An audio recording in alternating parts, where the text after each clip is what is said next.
minutes until showtime.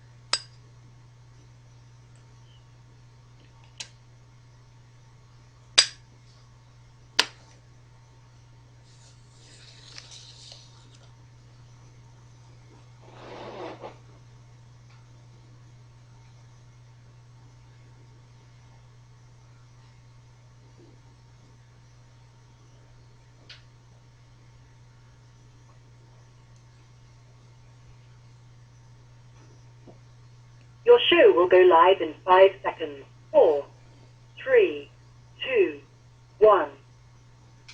Lost voice.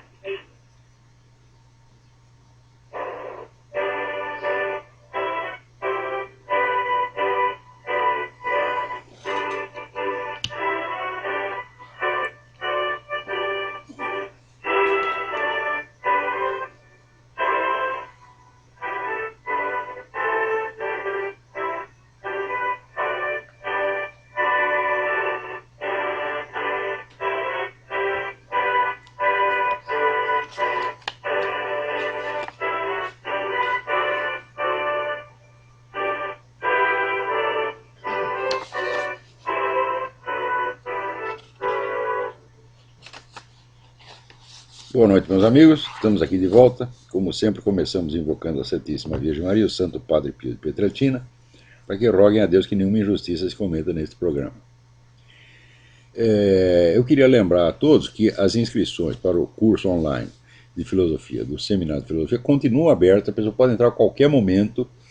Todas as aulas que foram dadas desde o início estão gravadas e a pessoa pode acompanhar pela ordem. Tá certo? Eu estou planejando para este ano uma série de aulas de reposição para tirar as dúvidas dos que entraram mais recentemente. Então não se preocupe com isso. Não, já teve 2 anos de aula, eu perdi tudo. Não, isso aí não existe. Está tudo gravadinho lá. Muito bem, aqui nos Estados Unidos voltaram as polêmicas em torno da certidão de nascimento do presidente Barack Obama, porque o governador do Havaí, Neil Abercrombie, né, está agora ameaçando divulgar a versão integral da certidão de nascimento, que a única que circula aí pela internet é uma versão resumida, que não prova nada, porque já se conhece muitos casos de pessoas que não nasceram no Havaí que obtiveram aquela certidão resumida. O que tem que divulgar é a certidão originária, assinada, vamos dizer, pelo médico que fez o parto, com o nome do hospital, etc. Veja, tudo na vida do Barack Obama é um mistério. Ele, por exemplo, ele nasceu simultaneamente em 2 hospitais. Tem um hospital no qual ele diz ter nascido e tem outro hospital que ele mandou, quando foi o centenário do hospital, ele mandou cumprimentos ao hospital, parabéns, sabe, eu gosto muito de você, porque afinal de contas eu nasci nesse hospital. Então agora ninguém mais sabe. A irmã dele diz que ele nasceu num, ele diz que nasceu no outro. Provavelmente nasceu nos 2, tá certo? Então nem isso se sabe. E a governadora anterior do Havaí baixou um decreto proibindo acesso de qualquer pessoa à certidão originária. Então ficou um mistério, né? Até hoje nada se sabe do Barack Obama. Eu acho uma coisa realmente incrível, porque o outro candidato, o McCain, os caras investigaram assim, até a cor da cueca que ele estava usando quando foi preso no Vietnã. Sabe-se tudo dele, né? Porque também o McCain também tenha nascido fora do território americano, nasceu no Panamá, mas nasceu numa base americana, então era território americano. Mas criou-se uma bafafá em torno da nacionalidade americana do McCain. Quando chegou no Barack Obama, ninguém quis saber de nada, ninguém investiga coisa nenhuma, e se você tenta investigar, já, né, carimbam você. Não, você é louco, você está teórico da conspiração, etc. Quer dizer, é proibido, o negócio, aquele famoso negócio que falava o Eric Fögel, né, a proibição de perguntar. É isso. Então, o governador, né, que é um adepto do Barack Obama, não é um inimigo do Barack Obama e não faz parte da campanha dos chamados birthers. Birthers é o cara que exige o birth certificate, né? Ele não sei por que deu na cabeça dele que ele quer publicar um negócio agora, mas mesmo assim ainda não fez nada, não. Na verdade, ele não ameaçou publicar a certidão de nascimento. Ele disse, nós queremos publicar mais documentação a respeito do nascimento de Barack Obama. Então, provavelmente, isso aí é outro blefe. Né? Porque quando disseram que iam publicar alguma coisa, bom, publicaram um anuncinho que saiu no jornal, né, do casal Obama comunicando o nascimento do seu filho naquela data. Mas quando foram ver, o endereço que eles davam, o endereço era falso. Então, esse anúncio não serve para provar nada. Né? Mas é toda a vida do Barack Obama que é um mistério. Por exemplo, ele esteve no Paquistão numa época em que era proibida a entrada de americanos lá. Então, até hoje, ninguém sabe com que raio de documento ele entrou lá. Esse é um dos muitos mistérios, né? E agora, até o comentarista da MSNBC, o Chris Matthews, que até um tempo atrás tinha horror dos birthers, agora até ele está exigindo, não, eu quero ver o raio da certidão de nascimento. Então, vamos ver no que vai dar isso aí. Eu não duvido que o Barack Obama tenha nascido no Havaí, mas eu acho que algum dado comprometedor deve ter naquela certidão, porque não é possível tanto esforço. Quer dizer, o Barack Obama gastou $1 milhão com um advogado para esconder a certidão, e até o governador interferiu fazendo um decreto para proibir o acesso àquilo lá. Quer dizer, é muito esforço para esconder. Se não tem nada para esconder, então estão jogando dinheiro fora por motivos, né, desconhecidos e impensáveis. Agora, olha, para não dizer que só tem notícia ruim, aqui me chegou um negócio extraordinário. Quem tem filhos em idade escolar para segundo ciclo, fique sabendo que o Colégio do São Bento está revitalizando o seu ensino médio, não no colégio inteiro, numa parte dele, presta atenção, né? Para restaurar a educação católica. Veja você, mas é muita cara de pau do Colégio São Bento querer fazer educação católica. Que coisa mais horrorosa. Isso tem que ser denunciado às autoridades. Olha, eles estão lá ensinando, o Colégio Católico está ensinando catolicismo, que coisa mais horrorosa. Né? Então, aqui me mandaram um aviso dizendo a pedagogia da equipe formadora, o estilo educativo está fundamentado na busca da finalidade última da educação, sendo talvez a única alternativa àquilo que vem sendo oferecido pela quase totalidade das escolas brasileiras. A formação e a orientação oferecidas no colégio serão fundamentadas nos princípios e valores da fé católica. Olha que escândalo, meu Deus do céu. A família que se matricula, ela própria passará por formação constante. O aluno será acompanhado de um professor tutor da sua escolha que buscará ajudá-lo no seu desenvolvimento pleno como ser humano, levando em consideração as implicações profundas que isso acarreta. O mesmo tutor do aluno desenvolverá um convívio e um diálogo constante com a família do aluno, um sistema que eles chamam de preceptoria. Esse trabalho com as famílias é fundamental e indispensável para buscar o fim pretendido pelo colégio. A equipe de educadores é composta por pessoas qualificadas e uma profunda visão sobre a educação. Quem estiver interessado, não adianta ir lá no Colégio São Bento, porque é só uma parte que funciona assim. Então eu vou dar o telefone para vocês e o nome da pessoa. O telefone é 011 3328 8987 para agendar, ou então 011 6447 7327. Vou repetir. 011 3328 8797 ou 011 6447 7237 para agendar entrevista com a secretária do colégio, Liege Carvalho, não é minha parente. Então, se você é malvado o suficiente para submeter o seu filhinho à educação católica, em vez de enviá-lo a essas maravilhosas escolas que lhe darão um kit gay, você então telefone para Liege Carvalho e inscreva no Colégio São Bento. Agora, aqui, veja o seguinte, o procurador-geral Eric Holder agora está sendo processado, ele e o FBI estão sendo processados porque, sutilmente, você vê, quando os caras não conseguem fazer a coisa por meio de legislação, esse é o sistema legislativo moderno. Você não precisa votar nada, não passa pelo parlamento, você faz lá uma portaria, você faz um regulamento de departamento, né? E a coisa você acaba impondo coisas que não estão na lei. Até a turma legislativa descobrir, passou 10 anos. Então, o que o FBI e o Procurador-Geral vão fazer? Eles estavam negando o direito de carregar armas para qualquer pessoa que tivesse uma simples contravenção. Aqui, por exemplo, cuspir na rua é contravenção. Quer dizer, você cuspiu na rua, nunca mais você pode ter uma arma na sua vida. Quer dizer, eles fazem de todo jeito para boicotar o direito desse cidadão possuir armas. Aqui nos Estados Unidos está comprovado que onde a população tem mais armas, você tem menos crimes, tá certo? E a cidade de Washington, onde era totalmente proibido ter armas, era recordista de criminalidade. Agora até mudaram isso. Então, como a Suprema Corte derrubou a proibição de ter armas em Washington, o que fez o Procurador-Geral e o FBI? O que eles fizeram? Inventaram essa, botaram uma portaria, diz, olha, se você tem uma contravenção penal, você já não pode ter armas pelo resto da sua vida. Tá certo? Cuspir na rua, mijar na rua nem se fala, né? Uma vez o meu irmão foi preso porque mijou na rua na Praça Júlio Mesquita, às 3 horas da manhã. Aquela população de mendigos e prostitutas ficaram todos chocadíssimos, tá certo? E chegou lá um delegado e deixou meu irmão lá de molho na cadeia. Isso faz danos, né?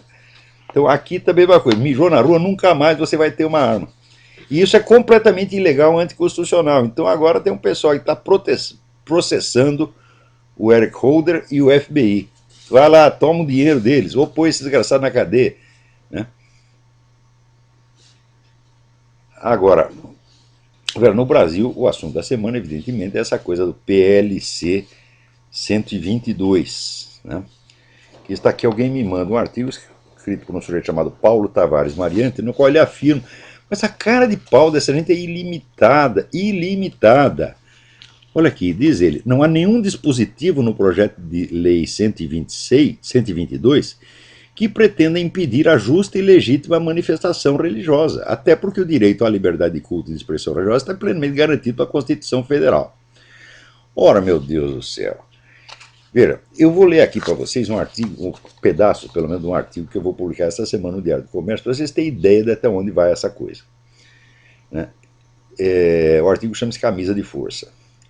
As declarações recentes da Igreja Anglicana do Brasil em favor do projeto de lei 12206, os argumentos deles são os mesmos desse tal de Mariante, fornecem-nos o exemplo completo e acabado da duplicidade da linguagem a que é preciso recorrer quando se defende o indefensável. Embora o estilo bífido seja o mais notório hábito do demônio, seu emprego não merecendo respeito nem tolerância, sobretudo quando praticado em nome da religião, isto não implica da parte de seus usuários nenhuma intenção consciente de ludibriar o ouvinte ou o leitor. Ao contrário, nos dias que correm, aquela ambiguidade sorrateira, perversa, que encobre com as mesmas palavras as ações mais opostas e contraditórias, já se tornou em muitas pessoas um vício automatizado e quase que uma segunda natureza. Isso quer dizer que não é que o sujeito tem uma intenção safada, ele é safado em si, portanto tudo que ele fizer será safado, mesmo que ele tenha nenhuma intenção. Se ele tiver a melhor boa intenção do mundo, ainda vai ser safadeza. E é exatamente isso que acontece com essas pessoas. Elas não têm uma intenção de ludibriar, não, elas vivem ludibriando. Isso para eles é natural. Isso não as desculpa de maneira alguma. O mal não se faz menos detestável porque uma rotina entorpecente o tornou indiscernível do bem. Em si, o documento não tem aquele mínimo de consistência que o tornaria merecedor de uma resposta. Está abaixo da possibilidade de ser debatido. Só pode ser analisado como sintoma de vícios de pensamento que hoje em dia são gerais e endêmicos na sociedade brasileira. O objetivo nominal com que se apresenta é contestar, com áreas de quem passa pito, algumas objeções correntes àquela proposta legislativa, especialmente as que a veem como um instrumento destinado a limitar severamente a liberdade de expressão. Daí vai aqui a citação, aspas. Crítica comum ao PLC 122 é de que o mesmo proibiria as pessoas de criticarem a homossexualidade e que implicaria numa ditadura, numa mordaça àqueles que não concordam com o estilo de vida homossexual. Contudo, essas colocações se pautam em um simplismo acrítico ou em má-fé de seus defensores. Então já vem acusando mais de má-fé. Vamos ver quem é que tem má-fé aí. E contra essa objeção alega a Igreja Anglicana que naquele projeto de lei, aspas, não há criminalização específica da discriminação não violenta por orientação sexual ou por identidade de gênero, fecha aspas. Assim estaria resguardado o direito à crítica, abre aspas. Opiniões respeitosas, embora críticas à pessoa do homossexual, não configurarão crime por força do PLC 122. Fecha aspas. Se o leitor suspira aliviado diante dessas observações, faria melhor em notar que elas significam o oposto do que parecem dizer. Prossegue o documento, aspas. Criticar a homossexualidade e não a pessoa homossexual concreta implica em... Ó, o sujeito é analfabeto, pô. Implica em um discurso segregacionista que se equipara a discursos de ódio que não pode ser tolerado. Quer dizer, os discursos não podem ser tolerados. Tá certo? Isto é o porta-voz, o redator ali, oficial da Igreja Anglicana. Meu Deus do céu. Né? Fecha aspas. A redação abominável mal esconde o sentido ameaçador daquilo que pretende vender como inofensivo. Você pode criticar o homossexual por qualquer outra coisa, por usar uma gravata berrante, por cometer tantos erros de português quanto o porta-voz da Igreja Anglicana, ou por soltar gases no elevador, mas nunca por sua conduta homossexual. Pior, não pode falar mal do homossexualismo em si, genericamente, sem qualquer referência a uma pessoa concreta. Mas se você disser o homossexualismo é pecado, pronto, já está incluído. Né? Pois ser contra o homossexualismo é, aspas, discurso de ódio, obviamente punível pelo PLC 122. Mais claramente ainda, o documento afirma que todas as modalidades de discriminação serão castigadas, ainda que, aspas, sejam tais ações perpetradas por motivação moral, ética, filosófica ou psicológica, fecha aspas. Quer dizer, a motivação moralmente elevada e a alta elaboração intelectual da crítica ao homossexualismo não a tornarão menos criminosa nem menos punível. Notem que aí o conceito de discriminação abrange 4 ações possíveis: agredir, constranger, intimidar e vexar. Daí é como cita o documento da Igreja Anglicana. Vexar, prossegue o documento citando o dicionário Wise, é, aspas, causar vexame ou humilhação, sendo vexame, segundo o mesmo dicionário, tudo que causa vergonha ou afronto. Fecha aspas. Ora, qualquer ensinamento que tente mostrar a um cidadão o caráter imoral ou pecaminoso da sua conduta, mesmo que o faça nos termos mais gentis e carinhosos do mundo, não tem como deixar de lhe infundir um sentimento de vergonha. Mais que vergonha, culpa e arrependimento que não vem sem humilhação. Em suma, a simples pregação moral que tenta induzir um indivíduo a abandonar as práticas homossexuais já está catalogada de antemão como crime e niveladas niveladas as ações de agredir, constranger e intimidar. Quer dizer, você bater num sujeito, constrangê-lo, por exemplo, prendê-lo num quarto, fazer para que ele não possa sair, ou intimidá-lo, essas ações estão niveladas de simples vexar. Quer dizer, se eu digo para o sujeito, o homossexualismo é pecado. Ah, você está tentando me envergonhar, você está me humilhando. Pronto, você vai para a cana porque humilhou o desgraçado, pô. Né?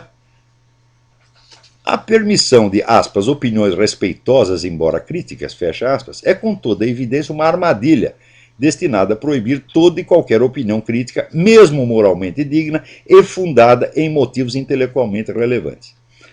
A própria escolha do adjetivo revela a ambiguidade maliciosa do autor do escrito. Opiniões respeitosas, diz ele.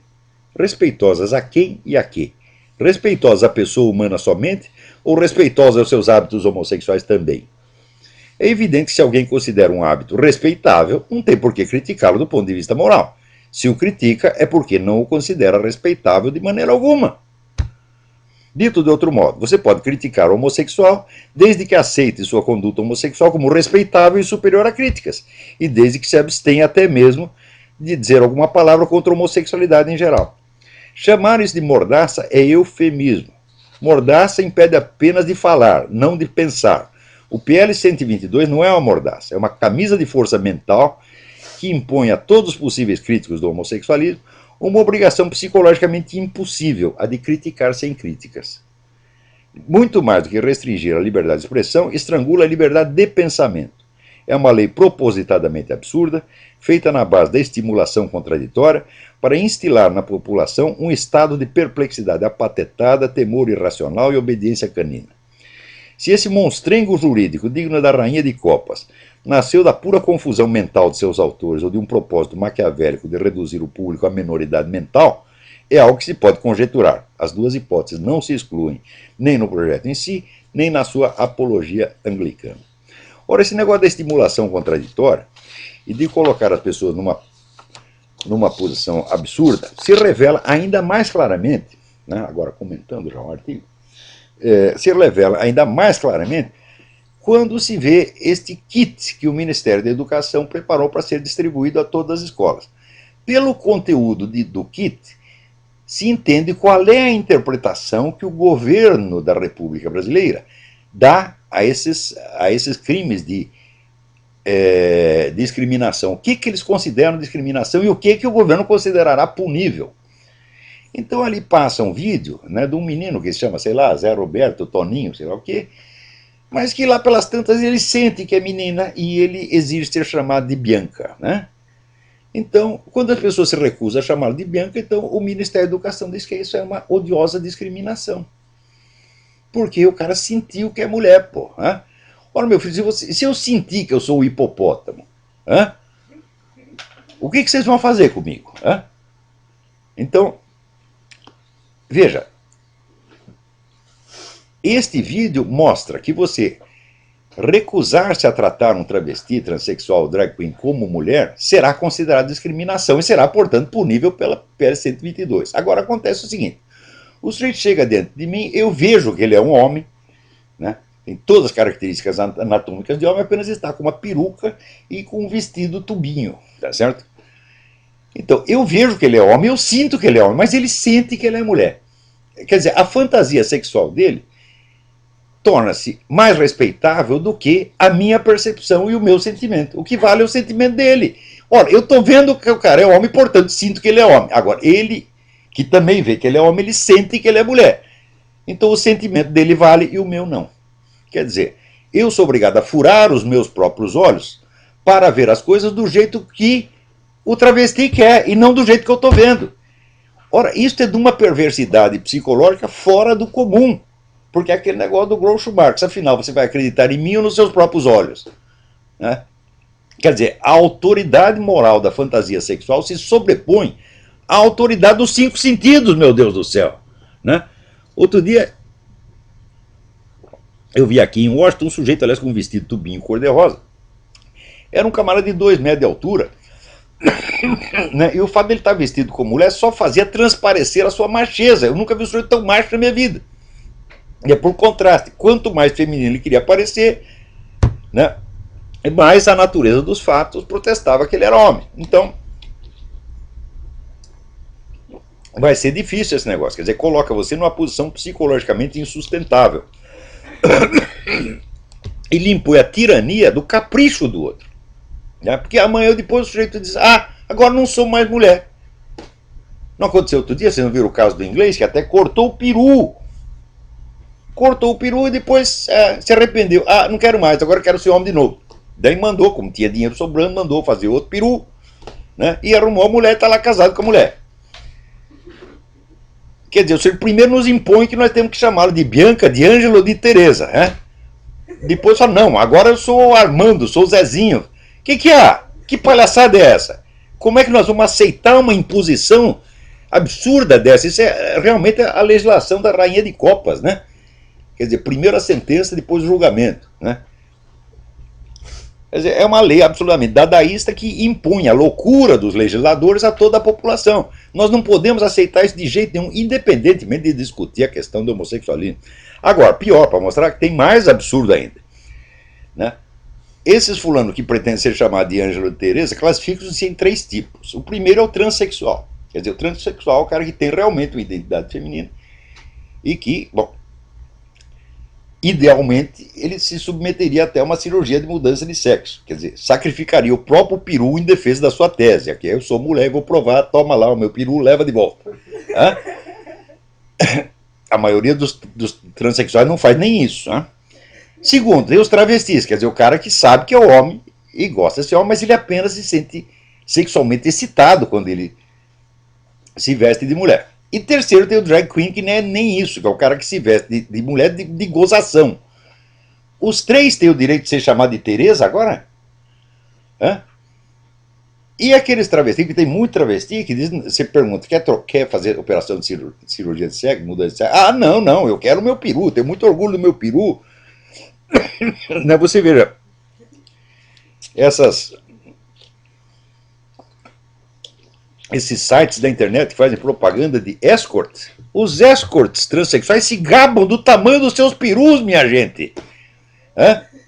Então aqui, ó, sou Tereza, mas tem um baita de um peru. Como se fosse o João. Quer dizer, como é que eu posso olhar um sujeito que está se gabando do seu peru e dizer que ele é uma senhora ou senhorita? Meu Deus do céu. Isso é tão aberrante psicologicamente, tão impossível. Agora, vocês que querem parecer bonzinhos, não quero parecer preconceituoso, não quero parecer fundamentalista. O que isso tem a ver com fundamentalismo? Tem a ver com a lógica, meu Deus do céu. Com a lógica, com a realidade dos fatos. Né? Se vocês querem parecer bonzinhos, vocês vão aceitar isso só para não criar problema. E depois, meu filho, cada vez que aparecer um cara desse, de 2 metros de altura, com um braço, né, braço que parece uma perna, ou 2 pernas, né, dizendo que ele é a Tereza, vocês, sim senhora, sim senhora.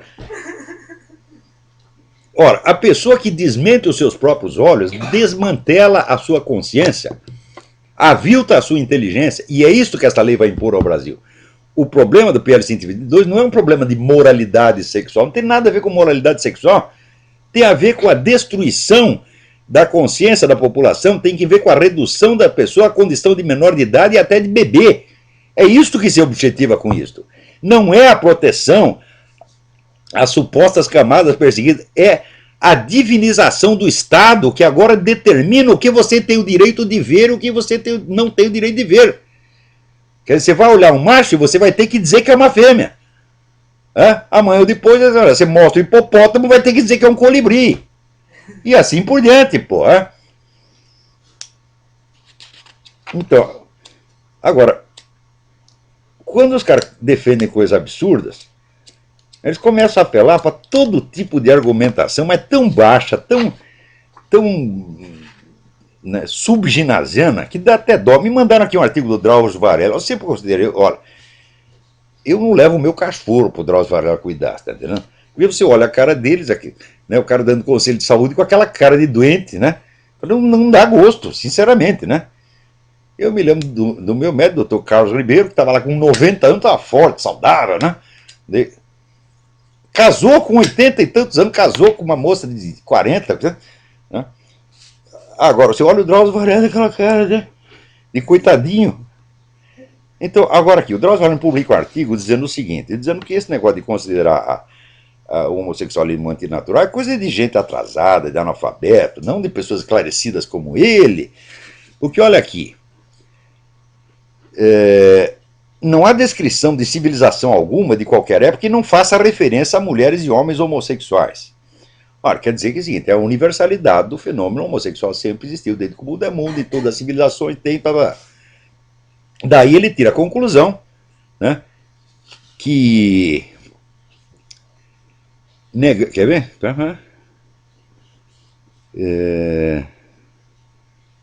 Negar a pessoas do mesmo sexo permissão para viver em uniões estáveis com os mesmos direitos das uniões heterossexuais é uma imposição abusiva. Olha, peraí, quer dizer que porque existia homossexualismo em toda parte, nós temos que aceitá-lo como uma norma legítima e como uma coisa igualmente valiosa, tão valiosa quanto o casamento heterossexual? Não, seu Drauzio Varela. Para isso você teria que provar, não que houve homossexualismo em todas as sociedades, mas que todas as sociedades o aceitavam como legítimo e normal. O que é exatamente o contrário. Essa história, por exemplo, de que o homossexualismo era aceito na Grécia e Roma, isso é uma coisa de analfabeto como você. Vai lá, a legislação grega e romana quanto a isso era extremamente rigorosa. Tá certo? E, às vezes, se tolerava o homossexualismo assim como se tolera a bebedeira. Não é uma coisa que ninguém recomende. Tá certo? E só se tolerava em certos meios. Né? Para as famílias em geral, ninguém tolerava, não. Então você não encontrará nenhuma sociedade humana, seu Drauzio Varela. Você encontra sociedades que têm mais tolerância e mais paciência, como a nossa mesma tem, como aliás eu mesmo tenho. Eu nunca abri minha boca para falar mal de ninguém por ser homossexual, ou trissexual, ou tetrasexual, sei lá. Né?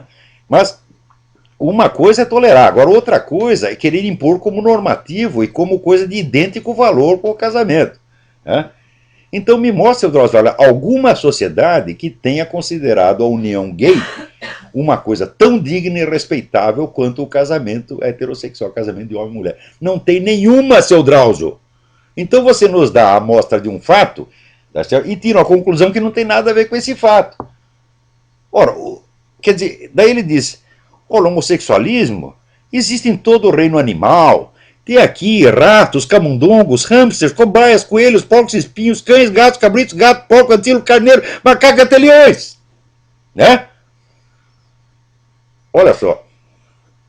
Macacos e até leões. Quer dizer, porque toda esta gente do reino animal está praticando isso, significa que é moralmente legítimo, recomendável, respeitabilíssimo para o ser humano. Hã? Ora, quer dizer que uma conduta, por ela estar numericamente disseminada, não só na espécie humana, como na espécie animal, torna-se automaticamente um direito. Escuta, você não sabe, essa é a regra elementar do método científico, meu filho. De um fato não se deduz um valor. Não é porque uma coisa acontece muito, né, que você deve proclamar que ela é legítima, que ela é boa ou que é ilegítima. Quer dizer, você nunca ouviu falar de non sequitur? Não, você nunca ouviu falar de non sequitur, você não sabe o que é um non sequitur, senão você não o cometeria com tanta constância. Ele comete um non sequitur e ainda posa de superior e de inteligente. Aos mais esclarecidos, como nós, Drauzio Varelas, os mais burros como Drauzio Varela, meu Deus do céu. Quando é que vocês vão entender que esse cara é burro? Né?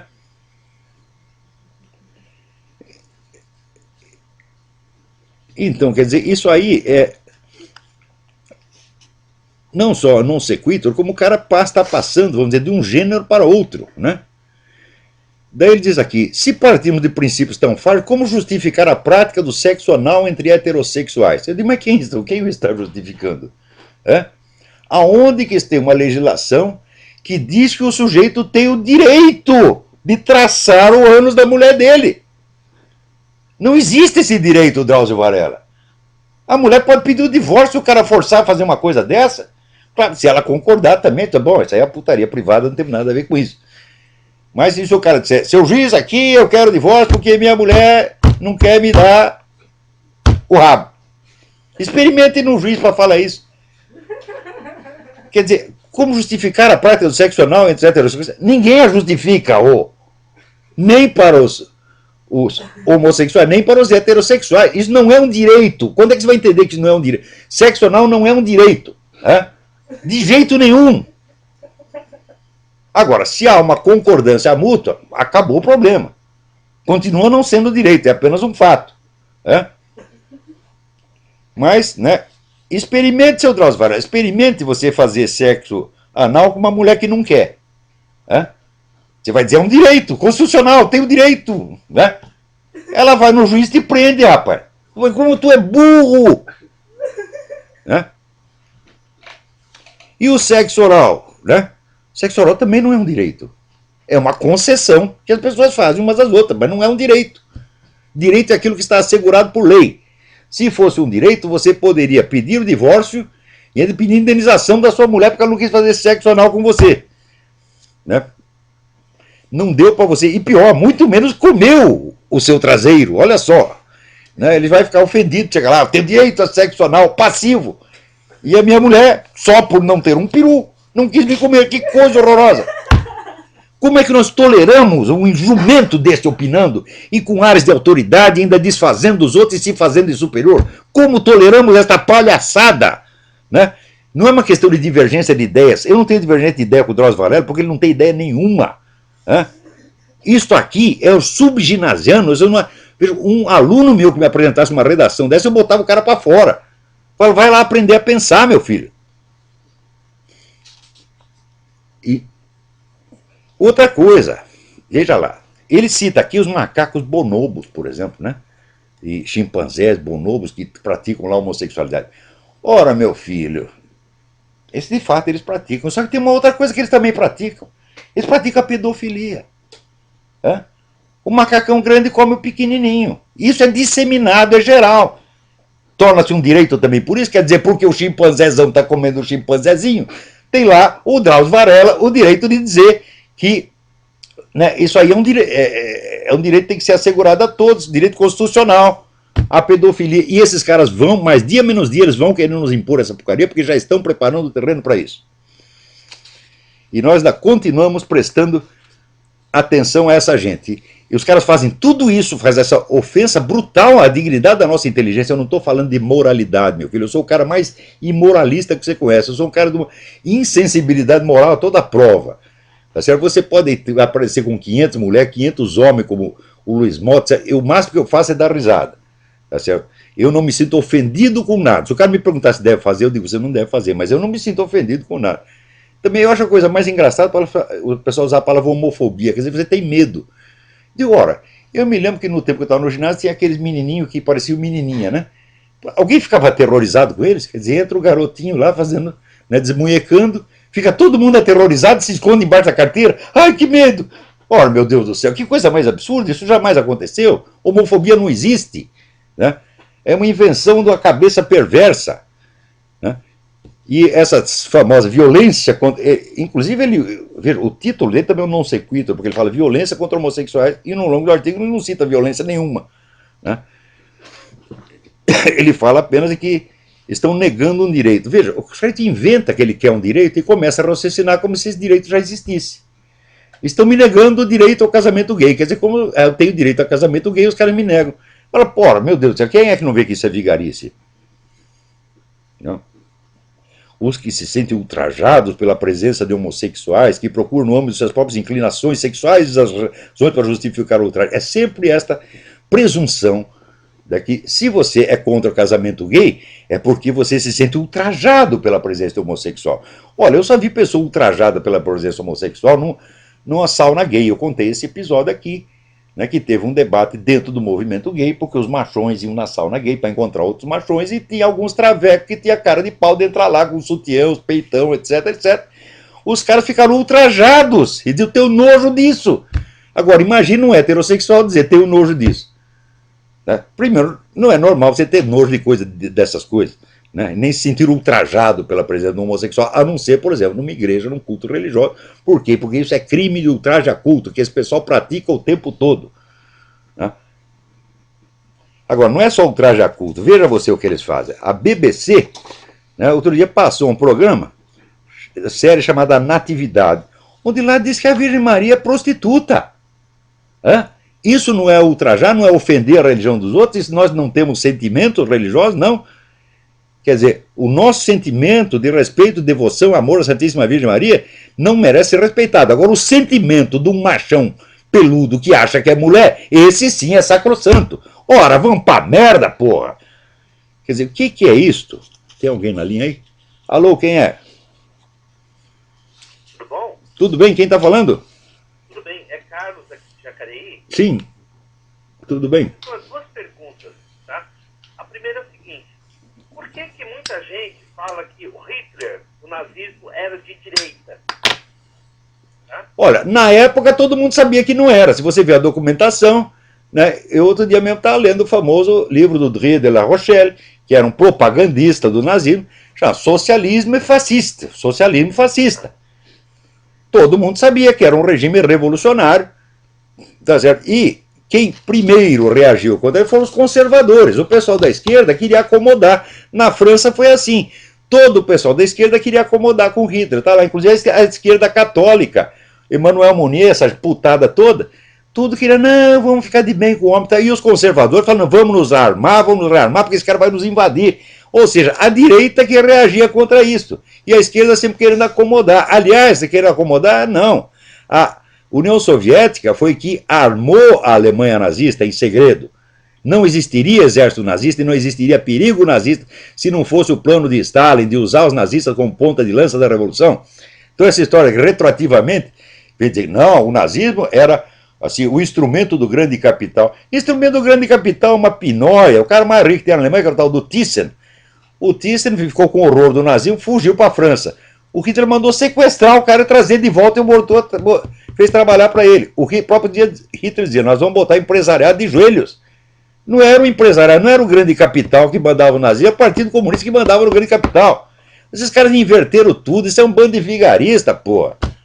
Tanto é que o Stalin ajudou o Hitler, né? Exatamente, se não fosse Stalin não existia. Hoje, no começo foi o livro do Ernest Toppich, o primeiro que levantou essa leva, Stalin's War, o livro chama, um clássico, né? Hoje tem uns 20 livros documentando isso, sobretudo com o material dos arquivos de Moscou quando foram reabertos. Hoje essa tese está mais do que provada. O Stalin planejou toda a Segunda Guerra com antecedência, usando os nazistas como instrumento, como ele dizia, o navio quebra-gelo da Revolução. Então, são duas alas do movimento revolucionário. Ora, revolucionário, o que ele mais gosta é matar revolucionário. Ele mata menos reacionário do que revolucionário. Sempre foi assim. Você faz uma revolução, no dia seguinte, todos os líderes da revolução estão na cadeia ou no cemitério. Ok.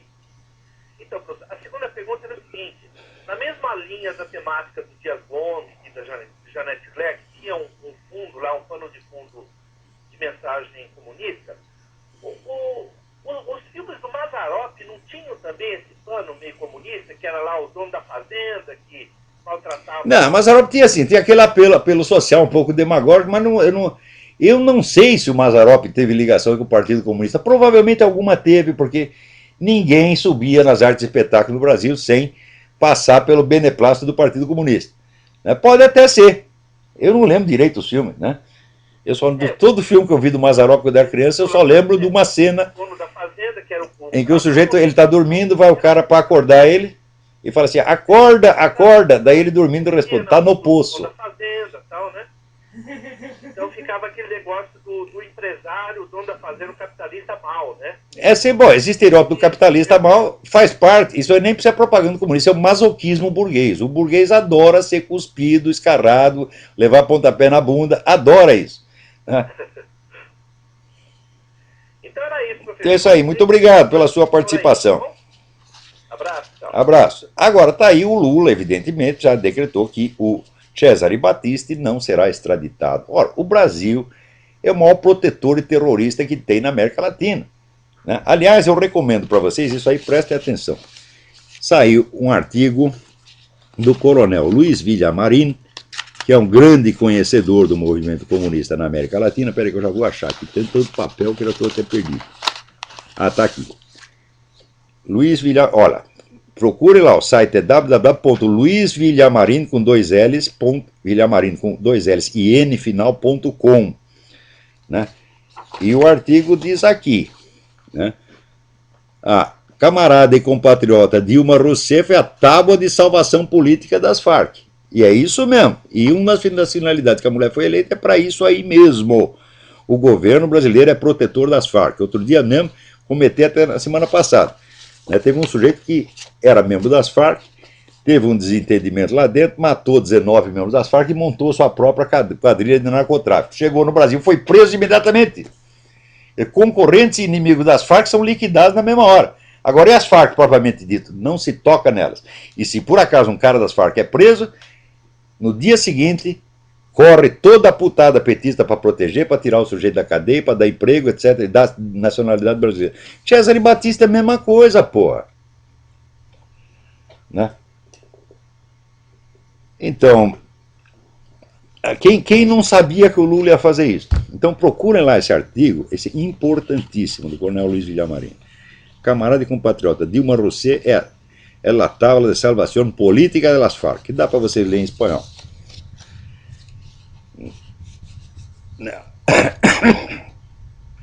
Agora, algum engraçadinho aqui de nome Marcelo diz o seguinte: gosto de algumas coisas dignas por você e concordo com algumas outras não. O senhor diz que existe um contrato entre o PT e as Farc, mas os Estados Unidos da América são os consumidores de droga e são o país que mais entra as drogas. Verdade isto? Existe relação dos Estados Unidos com as Farc? Mas que pergunta mais idiota, meu filho. As Farc não vendem droga para o governo americano. As Farc vendem droga na rua, vendem droga em escola, etc, etc. Então, agora, no Brasil não é isso que se trata. É proteção do governo às Farc.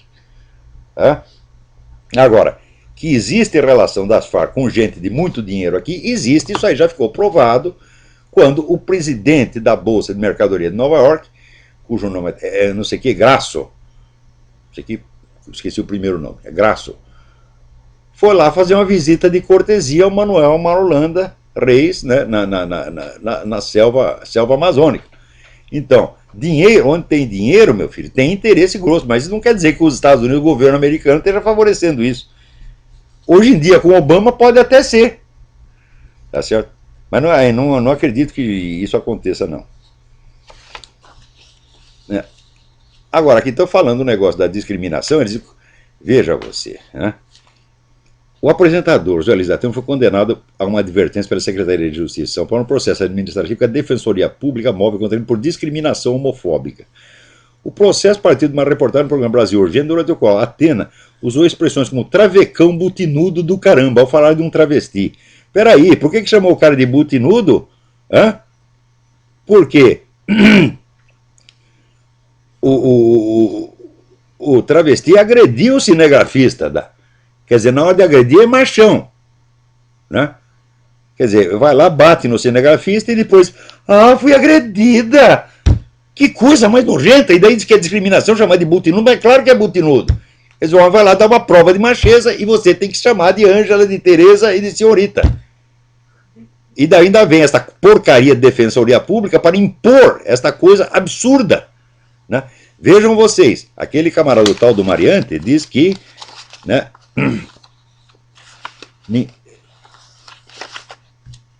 que ninguém será, como é que se diz, punido por pregação religiosa, etc, etc. Será punido apenas por agressão. Ora, mas espera um pouquinho, se um sujeito te agride fisicamente e alguém reage verbalmente, isso chama-se revide. Quer dizer, o travesti tem direito de bater no cinegrafista, mas o cara da televisão não tem nem sequer o direito de chamar o cara de travecão butinudo. O que é? Tem que apanhar quieto e ainda pedir desculpa para a senhorita. Quer dizer, isso é uma violação da lógica mais elementar, violação de todos os direitos humanos, violação de todos os princípios morais e violação da própria ordem constitucional. E nós estamos tolerando isto. Né? Muito bem. Agora, ao mesmo tempo, é claro, né, que isso só acontece porque o Brasil está se imbecilizando numa velocidade impressionante. Está aqui o professor Marcelo Hermes Lima, me manda aqui mais um estudo que ele fez sobre o desempenho do Brasil em 20 áreas da pesquisa científica. Tá certo? Então ele compara aqui, veja aqui.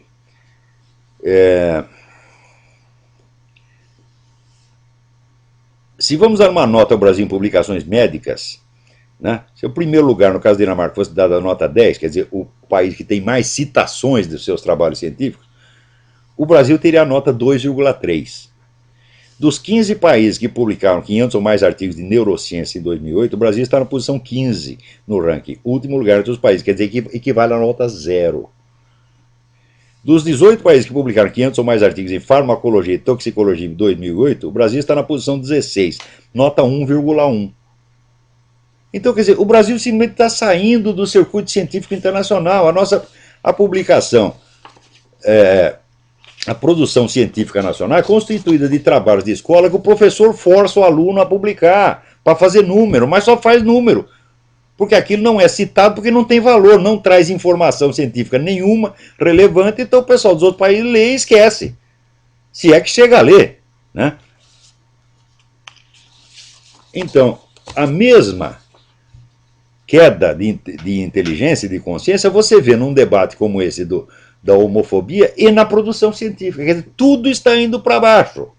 Né? Já dizia Antônio Machado, quão difícil é quando todo baja, no bajar também. Né? Peraí, tem mais alguém na linha aí? A única coisa que progride no Brasil é a população carcerária, triplicou em 15 anos. Alô, quem está na linha aí? Alô? Sim. É o André da França. André, tudo bem?